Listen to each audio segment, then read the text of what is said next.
Hola, en el siguiente video vamos a hablar de lo que es la configuración interna del tronco encefálico. Para comenzar, vamos a tener un par de cosas para recordar. Uno es continuación del medio espinal. ¿Qué quiere decir esto? Que al igual que la configuración externa, vamos a partir de un comienzo donde es muy parecido y cómo se va diferenciando de la médula espinal, porque el tronco sería, si bien cumple funciones en el encéfalo que remedan las de la médula espinal en el resto del cuerpo, como origen de los pares craniales, pero además tiene elementos propios, que son ya elementos ya más de encéfalo. Entonces va a ser una transición entre la médula y lo que es ya el cerebro. Antes de empezar a estudiar el tronco encefálico, la configuración interna del tronco encefálico, es necesario tener bien clara la configuración externa, ya sea las paredes, los accidentes, como la emergencia de los pares craneales. Y en lo posible, tener conocimiento ya de los orígenes reales y aparentes de los pares craneales. Normalmente en muchos libros van a empezar a hablar de este tema hablando de cortes. La verdad no me gusta esa forma de abordarlo, porque es como si en el abdomen diéramos una tomografía y empezáramos a hablar de ahí, de estómago, de hígado, y después no van a saber el que no ha tenido, no ha estudiado el tubo digestivo, no sabe si el estómago se une al colon, al duodeno, al hígado, a qué. Entonces, yo creo que primero hay que estudiar la estructura por separado, hablando de las relaciones de las estructuras donde están ubicadas en el tronco encefálico a medida que la vamos estudiando, y después ubicarlas en los cortes. Entonces, eso es así como estructuré yo esta clase. Primero vamos a ver las estructuras, principalmente de sustancia gris, y después los haces de sustancia blanca lo vamos a ir viendo a medida que vamos viendo los cortes. Hay dos puntos siempre que me gusta recordar, que la mayoría de los libros resalta, están marcados los tractos de sustancia blanca, y para ello solo uno interesa ver dónde están los núcleos. Entonces, en la tablilla vamos a ver, está bien claro cuáles son los núcleos y cuáles son los bases de sustancia blanca, pero en la mayoría de otros libros, como Snell, prácticamente ni te muestra la sustancia gris, entonces es más difícil verla. Y en los cortes horizontales también la target los ve siempre que la parte anterior de la médula quede hacia arriba en el dibujo. ¿Por qué? Porque es la forma que nosotros vemos las tomografías, que vemos todas las imágenes médicas, la vemos así. Entonces, en el libro de la aunque sea de pregrado, tenemos que verlo y empezar a ver así las estructuras. Y en SNEL están con la cara anterior hacia abajo. Y eso también nos complica si uno salta de un libro al otro, porque un libro lo presenta de una manera, otro de otra, y parecen cosas que no son compatibles. Dicho esto, vamos a empezar. Dijimos, primero vamos a hablar de sustancia gris. Dentro de la sustancia gris vamos a tener estructuras que prolongan estructuras de la médula y estructuras propias del tronco. Estas estructuras que prolongan otras estructuras de la médula no es otra cosa que los núcleos de los pares craneales. Como dije, la médula tiene una función homóloga a lo que es el tronco tiene una función homóloga a lo que es la médula en cuanto a los orígenes de los pares craneales. Cuando hablamos de la médula, hablábamos de que la sustancia gris formaba como dos semilunas, que yo les marqué ahí. Esas dos semilunas también van a estar presentes en la médula. Pero ¿qué pasa? A medida que en el bulbo vamos ascendiendo, ese conducto del epéndimo se va haciendo más posterior y se va formando el cuarto ventrículo. Entonces, esta sustancia gris que embriológicamente crece alrededor del conducto del epéndimo, también va haciéndose cada vez más posterior, entonces las semilunas van rotando y van hacia posteriores. Fíjense. Este es un corte del bulbo ya bastante alto, a nivel de las olivas. Esa semiluna que originalmente va empezando en el centro, va girando y va posicionándose hacia allá atrás. El conducto del epéndimo, que originalmente estaba acá, fue retrocediendo y termina formando este espacio que estoy señalando yo acá, que no es nada más nada menos que el cuarto ventrículo. Cuando nosotros hablábamos de la médula espinal, hablábamos que tenía una parte somatomotora, una visceromotora, una viscerosensitiva y una somatosensitiva. Entonces, cuando nosotros terminamos de ver la posición, vemos que lo que era ya una estructura grande de sustancia gris se fue fragmentando, formando núcleos por separado, que son los núcleos de los pares craneales. Y va a estar ordenado de la misma manera que está ordenado en la médula. Lo que la médula era anterior, acá va a estar en el centro, que son estos núcleos que están en rojo acá. Luego van a venir unos núcleos vegetativos. Estos van a ser visceromotores, viscerosensitivos, y este va a ser sensitivo propiamente, que este justamente es el núcleo espinal del trigémino, que es totalmente sensitivo. Así que ya vamos viendo, vamos dando una idea de cuando nosotros vamos a hablar de los núcleos de los pares craneales, vamos a ocuparnos de esto. Por un lado, eso ahí lo vamos a ver. Acá, esto es una imagen que nos dan típicamente muchas veces en los libros y no se entiende por ahí muchas veces. ¿Qué es esto? A la izquierda es la médula espinal con una tinción, no viene el caso el tipo de tinción que es, pero lo importante es que esta tintura se une a la mielina, entonces resalta la mielina. Donde hay axones se resalta, obviamente. Axones con mielina hay en todos lados, no solamente en la sustancia blanca y en la sustancia gris, pero la sustancia blanca es puro mielina y la sustancia gris tiene unos trazos de mielina, pero es muchos cuerpos neuronales, perdón. Entonces acá tenemos la H, la famosa H que nosotros vemos realmente, y el conducto del epéndimo en el centro chiquito. Esto es un corte inferior de la médula. Acá también vamos a ver esta imagen acá que va así. Fíjense que ya es más difusa, ¿por qué? Porque hay muchos haces que empiezan a pasar y empiezan a digregar estas estructuras que antes eran más sólidas, están atravesadas por axones y están fragmentándose en núcleos. Y el conducto del epéndimo está allí en el centro. Una vez que vamos ascendiendo en la médula, fíjense, el epéndimo se va ampliando, se va agrandando, va empezando a formar el cuarto ventrículo, y la sustancia gris se va haciendo, va acompañando al conducto del epéndimo, que se va haciendo cada vez más posterior. Y acá vamos a ver que tiene una y otra prolongación, que ya vamos a ver, son dos núcleos que vamos a estudiar más adelante.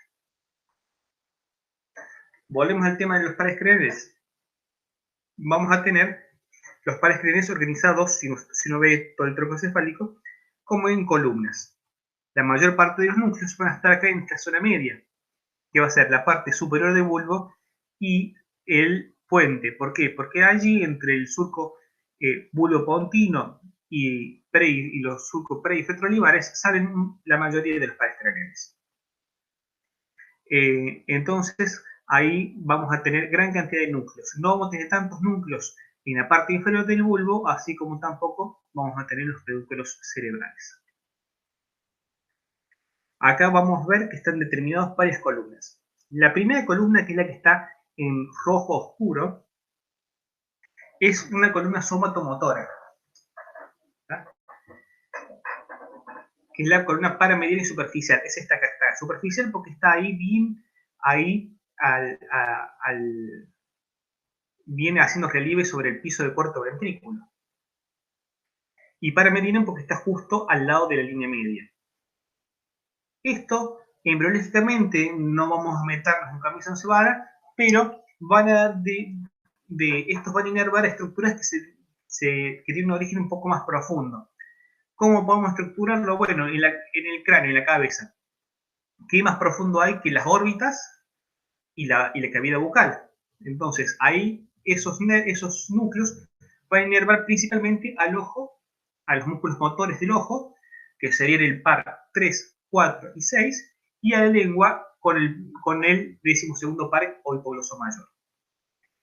Luego vamos a tener una segunda columna somatomotora que va a derivar de otras estructuras embriológicas, pero va a inervar cosas más superficiales. Por ejemplo, músculos de la cara, músculos del cuello. Entonces vamos a tener al quinto par craneal con los músculos masticadores, al séptimo par craneal con los músculos de la mímica, y un núcleo que se llama núcleo ambiguo, donde va a tener la raíz motora el noveno, décimo y décimo primer par.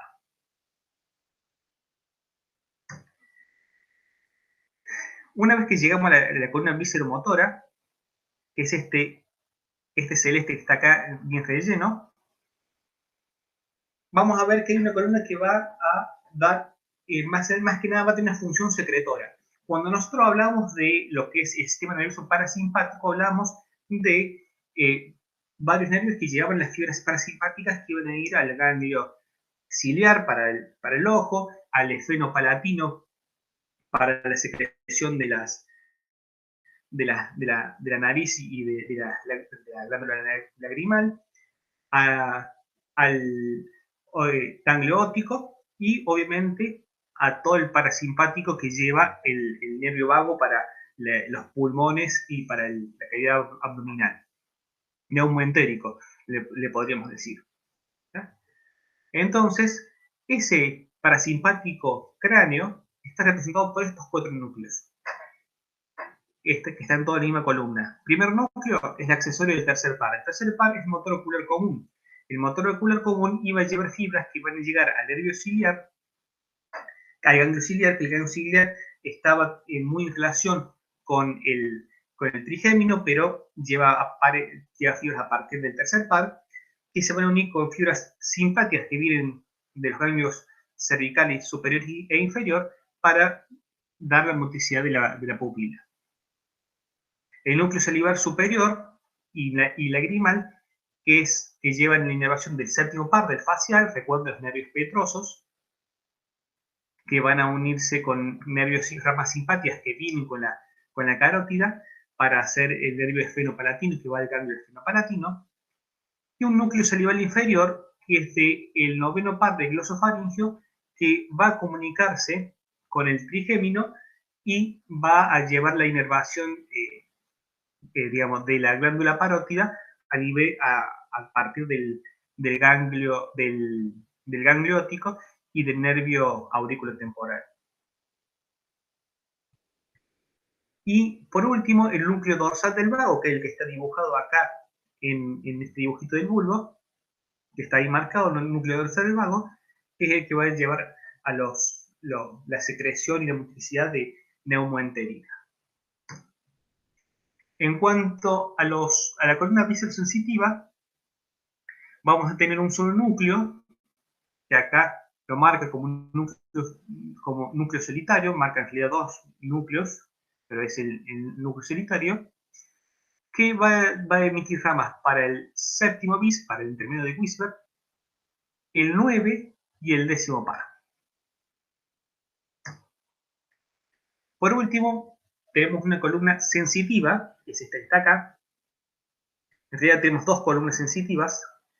Una que es dorsal, que es esta que está por acá, que no va a haber un núcleo solo, sino que va a haber varios núcleos, que son los núcleos del octavo par. Tenemos los núcleos vestibulares y núcleos cocleares. No son sensitivos propiamente dichos, sino que serían sensoriales. Y este que está acá, esta columna que está acá, es el núcleo mesencefálico del quinto par. Esto es del trigémino. El trigémino, cuando uno va a ver la descripción, habla de que es como un solo núcleo, pero está subdividido porque ocupa parte del bulbo, parte del puente y parte de los pedúnculos cerebrales.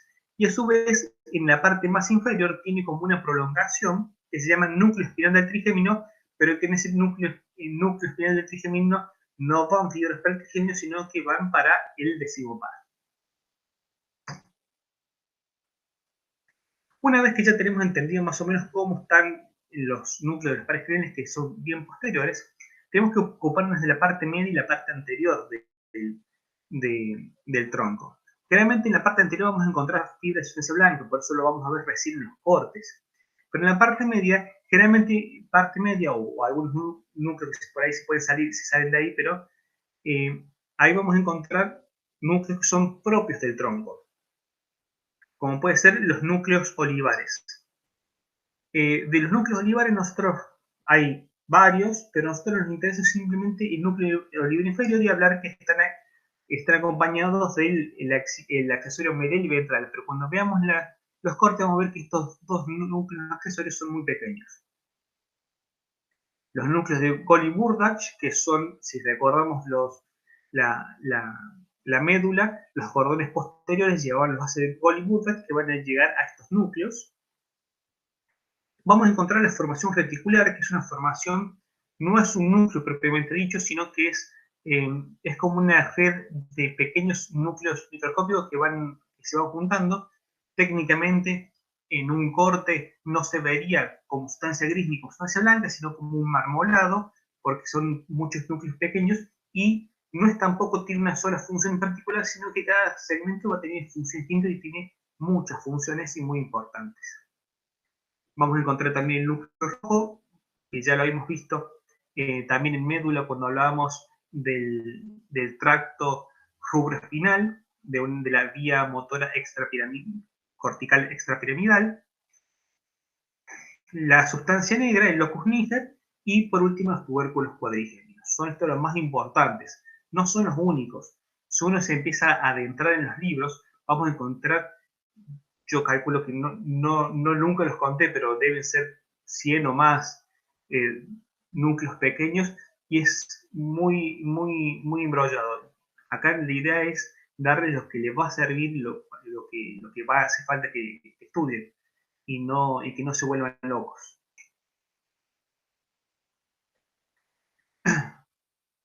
En cuanto, bueno, de estos núcleos dijimos núcleo olivar inferior y accesorio medial y ventral.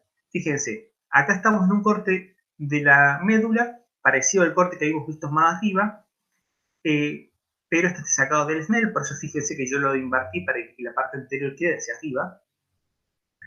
Acá tenemos marcadas las olivas vulvares, o sea, quiere decir que estamos en la parte superior del bulbo, y esto que está acá, que está dibujado de manera distinta, pero representa lo mismo que está en el dibujo de la Target, es el núcleo olivar porque es lo que va a dar la prominencia, que son las olivas vulvares. Y acá, en este punto amarillo y este otro punto amarillo, son los núcleos olivares ventral y medial. Fíjense, son muy chiquitos, no tienen mucha más importancia. El más importante es el núcleo olivar inferior, que es el que va a dar la oliva. Fíjense, acá este nervio que sale es el nervio hipogloso, el segundo par, que nace por el surco preolivar. Mientras que por el surco retroolivar, o sea, por detrás de la oliva, van a nacer el noveno, el décimo y el primero, y acá está representado el nervio vago. ¿Está? Bien. Los núcleos de Collie-Burdach. Acá nosotros cuando veíamos, acá estamos en 3 cortes del bulbo, acá a la derecha es el corte más inferior a nivel de la deposición de las pirámides, o sea que está ahí entre el bulbo y la médula. Acá en el centro está la sustancia gris, no está muy marcada, pero hay dos prolongaciones, una aquí y otra aquí, que están más marcadas, una acá y otra acá, que son dos núcleos que se ven que son núcleos porque hace un relevo de unas neuronas que se van a cruzar así, hacia adelante. Esos núcleos que están ahí son los núcleos de Golgi-Burdach. Ahí van a ir las fibras de la sensibilidad proprioceptiva consciente y van a ir también el tacto fino. Esas fibras que van a dar unas fibras que hacen como un arquito, por eso se llaman fibras axiformes, y una vez que se crucen acá van a formar lo que es la cinta de red media para ir hacia el tálamo, al igual que, recuerden, las otras sensibilidades, el tacto grueso y el dolor y la temperatura, y van al tálamo, esto también va a ir al tálamo. En cuanto a la formación reticular, volvemos acá, en este dibujo donde están las olivas, todo este esmerilado que se ve acá sustancia reticular. La formación reticular tiene muchas funciones, y a cada nivel va a tener una función distinta, pero en general van a controlar lo que es la respiración, van a controlar la presión arterial, de acá van a salir los impulsos para el, van a recibir información del globo carotidio, sube y baja la presión, y también está el centro que controla el corazón, también las fibras vegetativas. Esto va activado o deprimiendo las fibras vegetativas que van a activar o relajar la frecuencia cardíaca. El centro termorregulador controla la deglución, los ciclos de vigilia y sueño. En general es un centro activador o inhibidor de otros centros también, también hasta nivel superior, a nivel de cerebro, puede activar e inhibir centros. Uno de los ejemplos, por ejemplo, el locus ceruleus, que es un núcleo también, no lo pusimos antes porque prácticamente no va a ver que en el taller no lo nombra, pero es un núcleo muy importante en lo que es las respuestas al estrés y a la ansiedad. Me olvidaba. La formación reticular no solamente ocupa los 3 segmentos del tronco encefálico, sino que se prolonga hacia la médula espinal.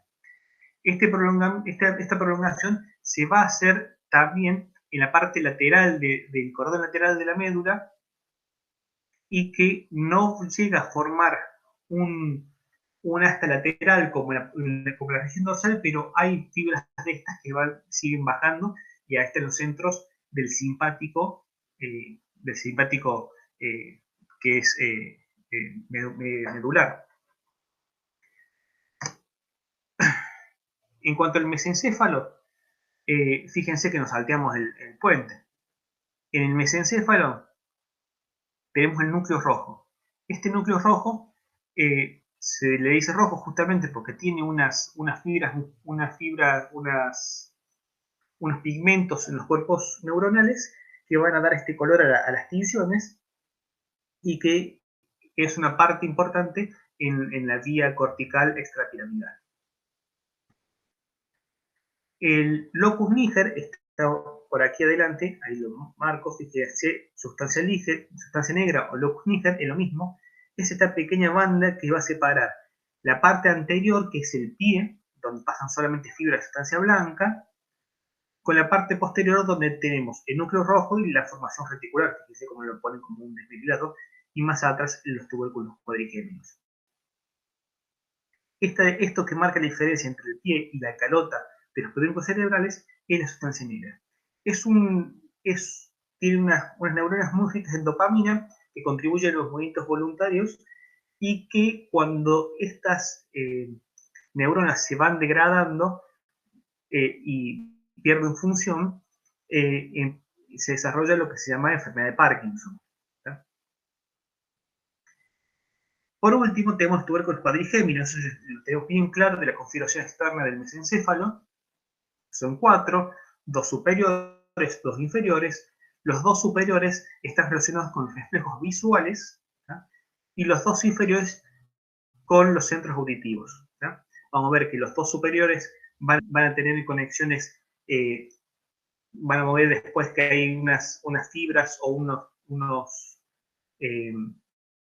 unos fascículos tectoespinales que vienen desde acá.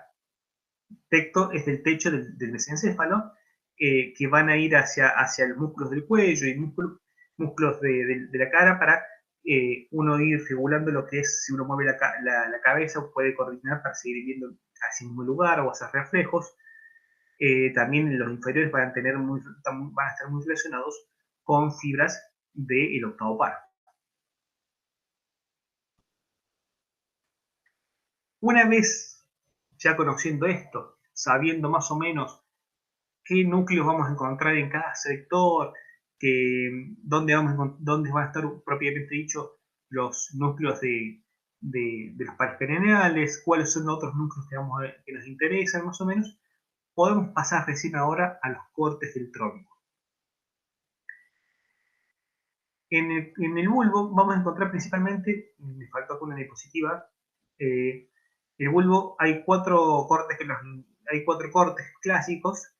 Quizás no es necesario saberlos todos, pero sí nosotros vamos a ir viendo todos ahora para ir viendo cómo se va cambiando, cómo va a ir evolucionando de abajo hacia arriba el bulbo. Vemos que la parte inferior del bulbo, a la altura de las pirámides,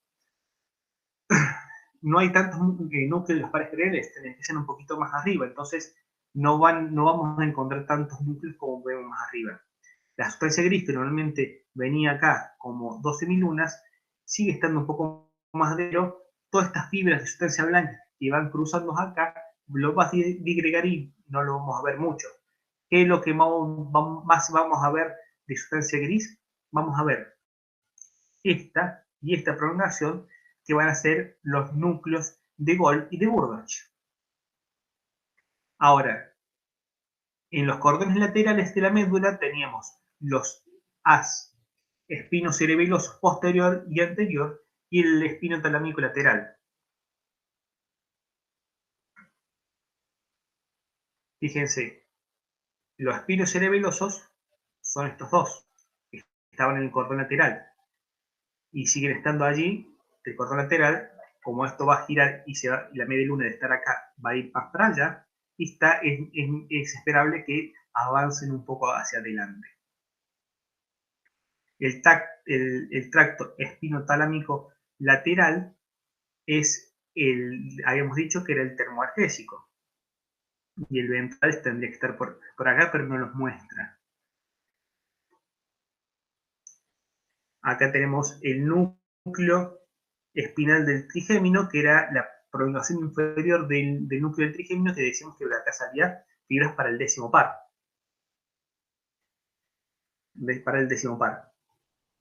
Y fíjense, todavía acá hay un poquito de hasta anterior, por eso sale de ahí la raíz del nervio accesorio, la raíz espinal del nervio accesorio. Todavía hay un poquito de hasta anterior.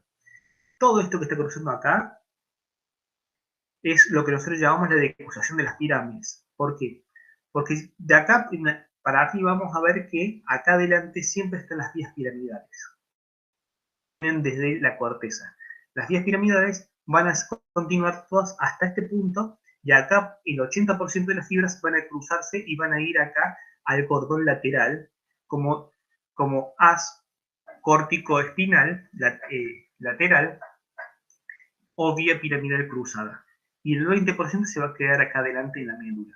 Entonces, fíjense ahí, como las fibras estas que crucen interrumpieron el surco. Entonces, acá tenemos la decusación de las pirámides, donde se interrumpe el surco y es el cambio entre lo que es la médula y el bulbo.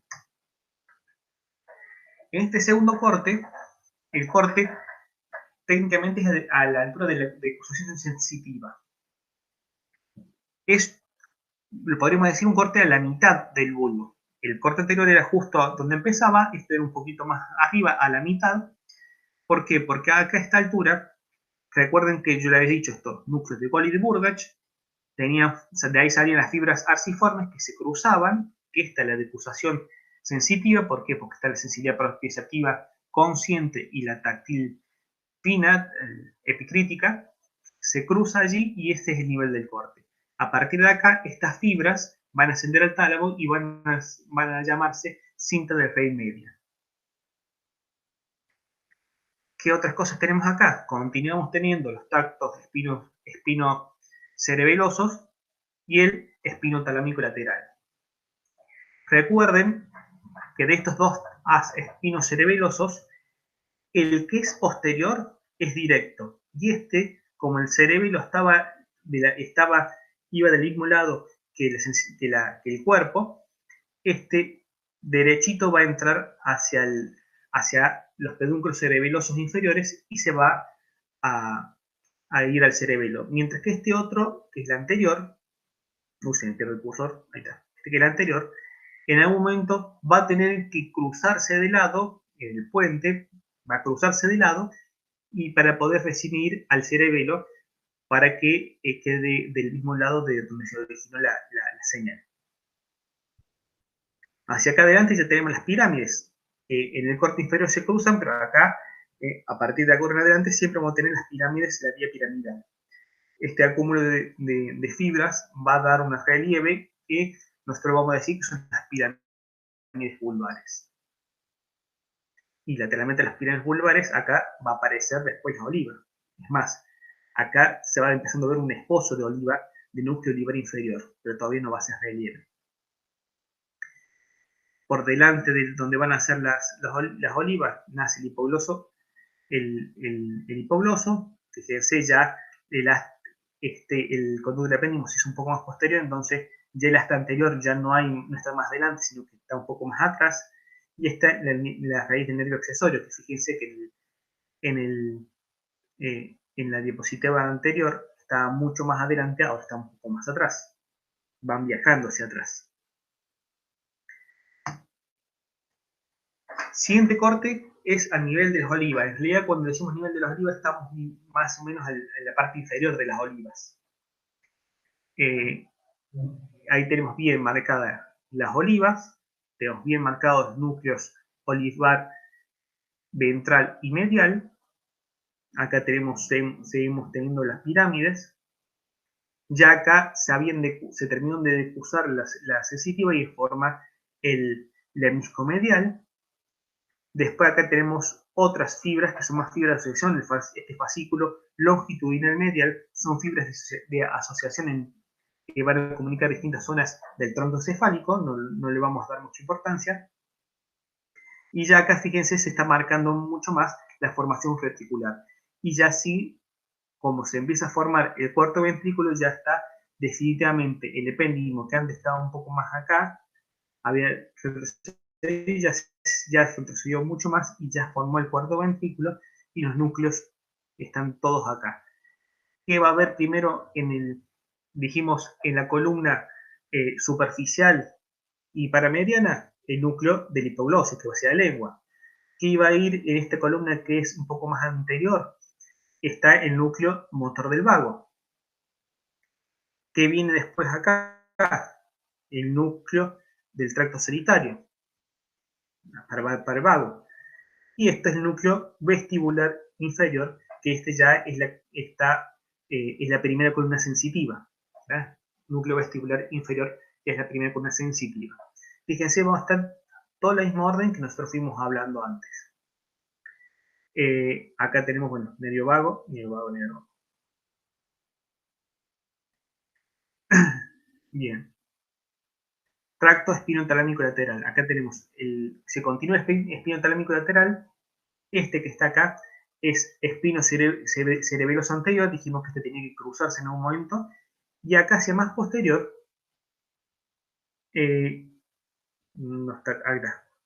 Ya están los pedúnculos cerebelosos inferiores. Fíjense que ya no está más el tracto espinocerebeloso posterior. ¿Por qué? Porque el espino cerebeloso posterior va a ir por los pedúnculos cerebelosos inferiores para viajar hacia lo que es el cerebelo.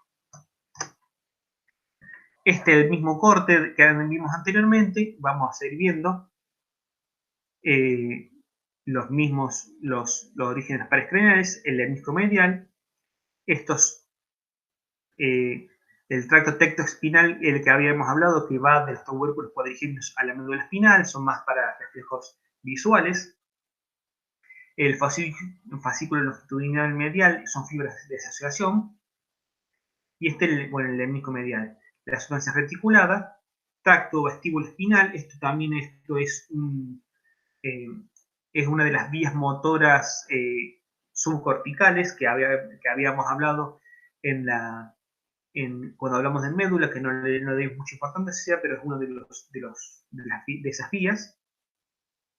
Y acá en este dibujo te muestra el espino cerebeloso posterior y el espino cerebeloso anterior, que en realidad ya estaría empezando a meterse en lo que es el pedúnculo cerebeloso inferior, y seguirá subiendo. El espino, estos son los tractos espinotalámicos. Recuerden que por ahí posterior el núcleo lateral, que es para la sensibilidad, y el júgolo espinal, se iría más por delante adelante de la anterior, en la médula, y esto sí tiene adelante el tracto piramidal. En el último corte del bulbo lo vamos a tener a nivel de la parte superior de las olivas, o directamente podemos decir justo por debajo del puente o del surco bulbo pontino. Vamos a ir viendo las mismas estructuras, no va a haber mucho cambio con lo que es respecto al corte anterior. Hacia adelante seguimos con las pirámides, seguimos con los núcleos olivares, seguimos con la sustancia reticulada, el lemnisco medial, el tracto tectoespinal, el fascículo longitudinal medial, y todo hacia acá en los núcleos de los pares craneales. En este caso vamos a tener un núcleo vestibular, esto es otro núcleo vestibular, esto ya es un pedúnculo cerebeloso inferior, que acá decíamos que iban a ir las fibras del haz espino cerebeloso posterior. A ver, aquí. Y acá estaba buscando, ahí está. Tracto espino cerebeloso anterior, fíjense. El anterior está acá, el posterior se quedó ahí. Y este que está acá sigue estando el tracto espinotalámico lateral, que en la taller lo dice posterior, pero es lo mismo. Bien. Y ya terminamos bulbo, fíjense. Siempre en bulbo, adelante el haz piramidal, en la zona media está los núcleos propios y la sustancia reticulada, y en la parte posterior, en el piso del cuarto ventrículo, estarían los núcleos de los pares craneales. En el puente, volvemos acá a un corte de la tarjeta. En la parte anterior también vamos a tener lo que es el tracto piramidal. ¿Qué pasa? ¿Qué particular tiene el puente en esta parte? Entre las fibras que vienen descendiendo de la vía piramidal, hay un montón de núcleos que no forman parte de la vía piramidal, no hacen sinapsis con la vía piramidal, pero están entre medio de las fibras.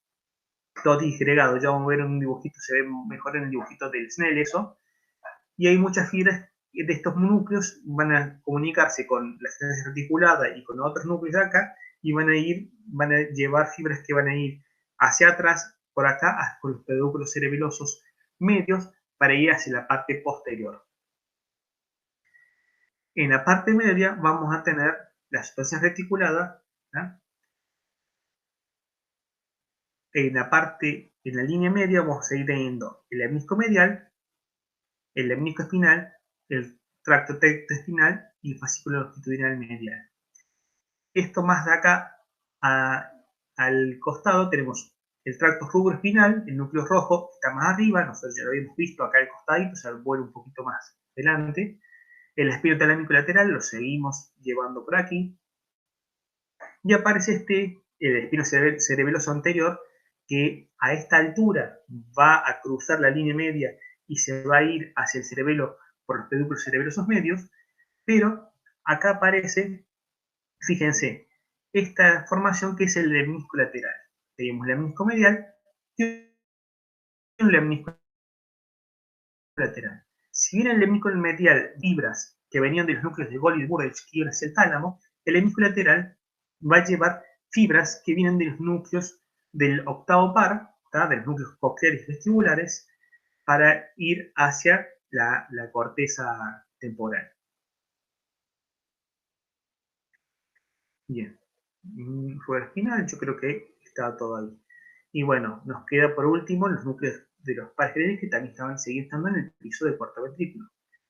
Núcleo motor del abducente, o sea, estamos hablando de óculos motores en la columna que es más superficial y paramediana, en la columna que es más anterior y lateral está el nervio facial, después tenemos el núcleo salival superior, que está acá, que es un núcleo visceromotor, tenemos núcleo vestibular, acá no tenemos ningún inicio sensitivo en este caso, el vestibular que está en la primera columna, y este es el núcleo del trigémino. Fíjense, siempre lleva la misma arquitectura, siempre lleva la misma arquitectura. En este otro corte del puente vemos lo mismo, fíjense, el puente, si uno lo ve por fuera, pareciera como si tuviera el tronco acá y acá estuvieron como un anillo, que son todas fibras horizontales. Y fíjense, hay muchas fibras horizontales porque son fibras que vienen de acá, se suman acá y se van para este lado, por un lado y por el otro. Y entre medio hay un montón de núcleos y de sinapsis que no alcanzan a ser un núcleo propiamente dicho para tener un nombre, pero son muchísimos y están ahí y son los que son los núcleos del puente. Bien.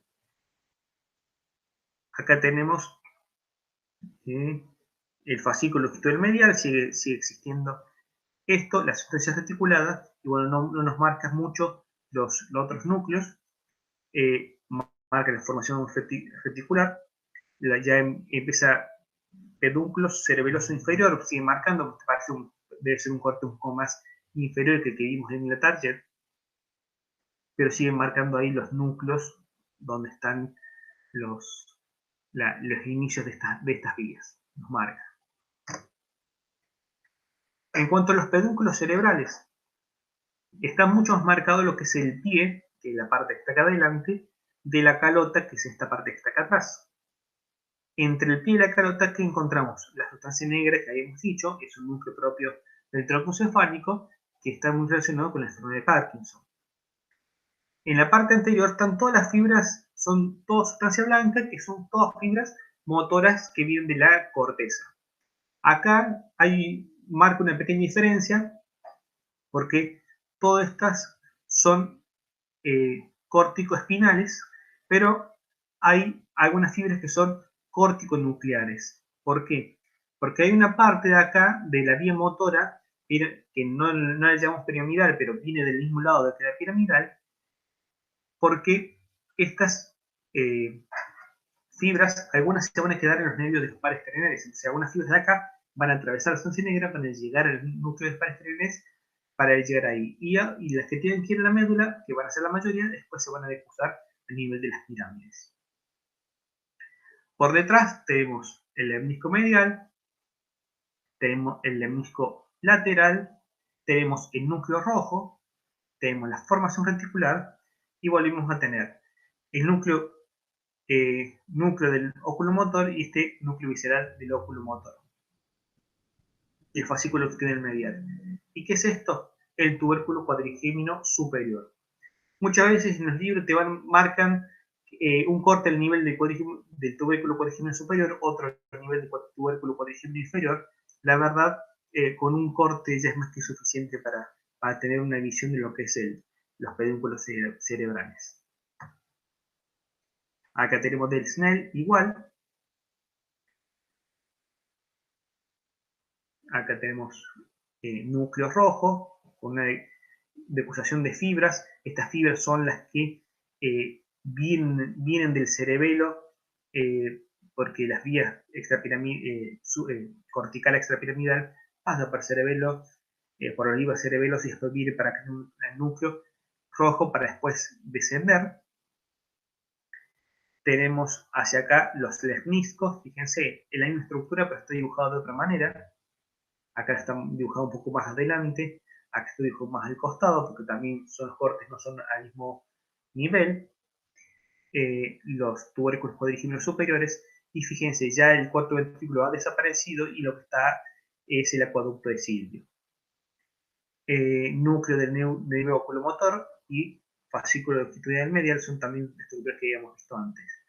Y toda esta parte es el pie, y acá, entre estas dos líneas, en teoría, acá está el locus niger. Fíjense, ni lo dibuja, no lo marca, apenas tiene esas líneas, porque en el Snell se concentran más en las fibras que en los núcleos. Están marcadas bien las fibras, pero no los núcleos, y da lugar a confusión, porque no hacen la diferencia entre un tipo de estructura y otro tipo. Espero que les haya servido, que hayan entendido un poco así los núcleos del tronco cefálico, configuración interna del tronco cefálico, y bueno, nos vemos en la próxima. Hasta luego.